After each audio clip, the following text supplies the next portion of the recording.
Jean-Guy Soumy, bonjour. Bonjour. Un grand merci d'avoir accepté l'invitation de la Fringale culturelle. C'est un plaisir de vous rencontrer aujourd'hui. C'est un plaisir partagé. Alors, on se rencontre pour votre actualité. C'est votre combien de romans avez-vous publié déjà? 16 romans. 16 romans. Oui. Donc celui, c'est le 17e? C'est le 16e. 16e. Vous l'avez inclus. Donc 16e roman, Jean-Guy Soumy. Le titre, c'est La Promesse, disponible aux éditions Robert Laffont dans toutes les librairies actuellement. Il y a deux rentrées dans la littérature, il y a septembre et il y a janvier.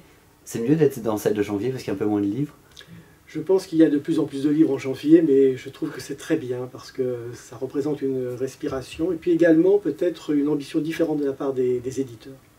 Alors moi je vais vous faire une petite confession, je l'ai déjà faite, je la fais là avec la caméra. C'est la première fois que je vous lis et j'ai absolument adoré. C'est-à-dire le fond, l'histoire, l'écriture. Donc là pour le coup vous êtes sur un terrain connu. Vous allez être gâtés. Ma première question est de savoir comment cette histoire est née. Eh bien, c'est une histoire, je pense, qui s'inscrit dans une de mes obsessions, malgré tout, puisqu'en fait, écrire, c'est creuser toujours ces obsessions et essayer de leur donner des visages différents à chaque fois. Et au fond, je trouvais que l'absence de cette promesse non tenue était quelque chose qui me passionne depuis toujours. En fait, la question du mensonge, comme elle était déjà abordée dans Le Silence, mon roman précédent. Et puis également le rapport entre le monde bien réel de Camille, qui est dans la vie, et le monde de Jeanne, qui est dans celui de la mort, que j'avais déjà abordé quand je réfléchissais au purgatoire, dans Les Mariés du Purgatoire. Le début du roman commence comme ça. Camille, votre personnage principal, qui est un homme, on sent qu'il y a des problèmes de relation avec sa mère, Isabelle.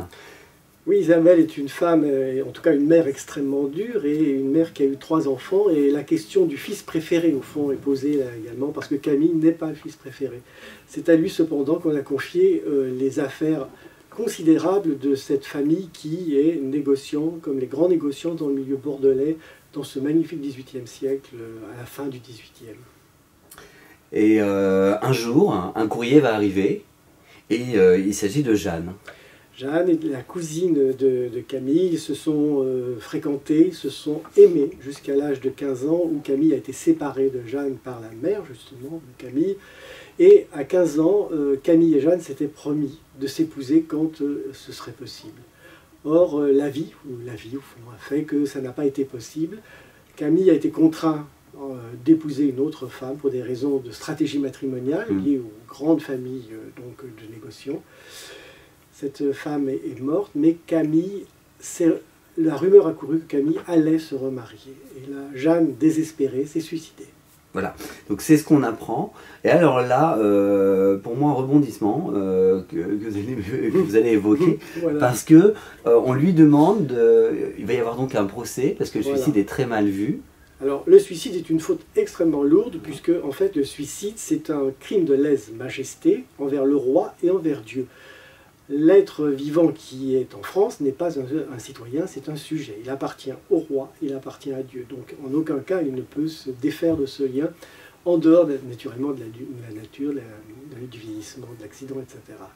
Donc on va intenter un procès à Jeanne, Jeanne qui a été embaumée immédiatement après sa mort, et on va demander à Camille d'être le curateur de Jeanne, c'est-à-dire, pour faire simple, son corps et sa voix, c'est-à-dire Jeanne n'a plus de corps, en quelque sorte, elle n'a plus de voix puisqu'elle est morte. C'est Camille qui représentera Jeanne par son corps, sa corporalité et sa voix.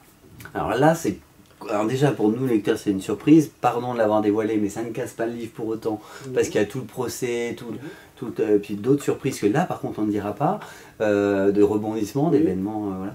Mais est-ce que moi, dans ce livre, du coup, cette idée-là, m'a évidemment perturbé, et c'est logique parce que je me suis dit mais comment garder son identité tout en représentant quelqu'un, et en plus qu'on aime, il y a des sentiments. Absolument, c'est-à-dire qu'on est dans une société métaphysique, qui a un horizon métaphysique, c'est une question extrêmement actuelle, on se demande si nos sociétés exclusivement consuméristes ont un avenir étant donné qu'elles n'ont pas de perspective métaphysique.